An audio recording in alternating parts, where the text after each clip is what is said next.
এখান থেকে আপনি কমান্ড প্রম্পটে যেতে পারেন অথবা আপনি এখানে লিখতে পারেন cmd কমান্ড প্রম্পট, হ্যাঁ, রান এস অ্যাডমিনিস্ট্রেটর, বা এর উপর বাটন ক্লিক করবেন, run S administrator, and yes, দেন এখান থেকে লিখবেন cd স্পেস / দেন এখানে টাইপ করব d, দেওয়ার পরে আরেকটা স্পেস দিব, দেন এই যে ফোল্ডারটা আপনি ডিলিট করতে চাচ্ছি মূলত এই ফোল্ডারের রাইট বাটন ক্লিক করব, প্রপার্টিসে যাব, এর ডেস্টিনেশন অর্থাৎ লোকেশনটা কপি করে নিব এখান থেকে, জাস্ট এটুকু কপি করে নিচ্ছি, কপি কেটে দিলাম, এখানে গিয়ে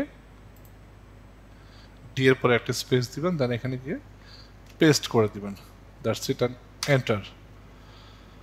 আমার এটা হয়ে গেল, ডেস্কটপের আন্ডারে চলে আসলাম। এরপর আমি এখানে লিখব dir space / then x, then hit enter. Enter দিলে পরে দেখেন এখানে কিন্তু আমার যে নিউ ফোল্ডারটা এই যে দেখাচ্ছে, দেখতে পাচ্ছেন।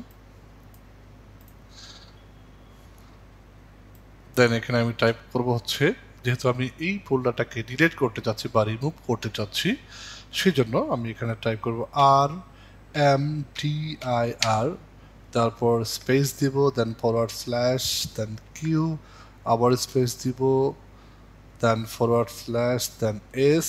এরপর এই যে ফোল্ডারটা দেখতে পাচ্ছেন, নিউ ফোল্ডার, এইটুকু আমার লিখতে হবে, হ্যাঁ, এইটুকু।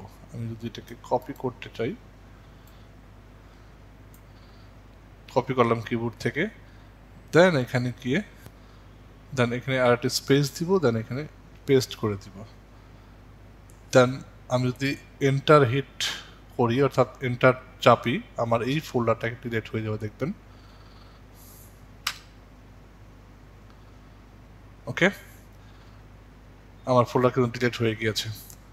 তো বন্ধুরা, এই ছিল প্রসেস মূলত, যে যদি আপনার কখনো কোনো ফাইল বা ফোল্ডার আপনি ডিলিট করতে না পারেন, সেক্ষেত্রে কিন্তু এই প্রসেসটা আপনি ফলো করতে পারেন। আমি যতটুকু পেরেছি আপনাদেরকে সাহায্য করার চেষ্টা করেছি, আশা করছি ভিডিওটা বুঝতে পেরেছেন। যদি ভিডিওটা ভালো লাগে অবশ্যই লাইক এবং কমেন্ট করবেন, আর যারা এখন পর্যন্ত আমার এই চ্যানেলটা সাবস্ক্রাইব করেননি, দয়া করে চ্যানেলটা সাবস্ক্রাইব করে সঙ্গেই থাকবেন। Thanks for watching.